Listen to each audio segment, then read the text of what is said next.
Famille, de très bonnes nouvelles de ce 11 février 2026.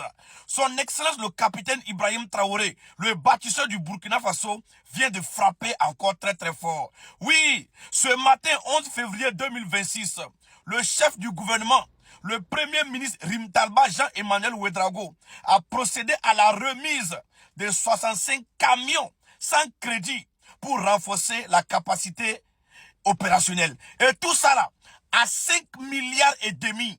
Famille, c'est fort. Suivez la vidéo attentivement et la partagez au maximum.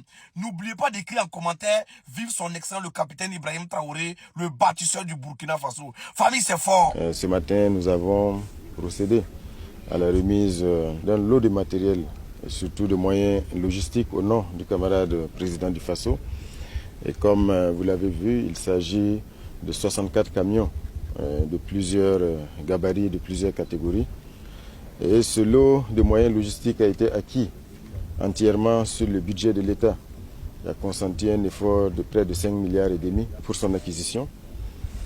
Évidemment, c'est un fait historique parce qu'il faut rappeler que le Conseil national de secours, d'urgence et de réhabilitation n'a jamais disposé d'un parc de plus de 10 camions. Et aujourd'hui, en une seule fois, on remet un lot donc de 64 camions.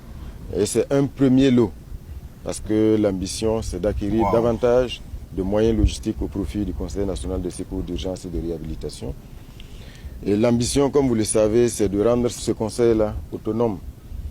Parce qu'actuellement, la plupart des convois de ravitaillement que vous voyez, ce sont des convois donc, qui sont organisés par le Conseil national de secours, d'urgence et de réhabilitation.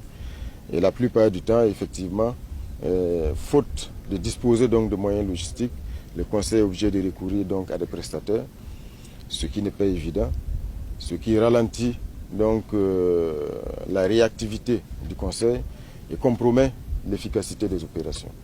Donc l'objectif, c'est de doter ce Conseil-là de capacités afin que chaque fois que c'est nécessaire, on puisse donc opérationnaliser des actions de ravitaillement, de soutien aux populations qui sont dans le besoin et éventuellement, comme c'est sa mission, pouvoir faire face à toutes les situations éventuelles de catastrophe. Donc, comme je l'ai dit, c'est un fait historique.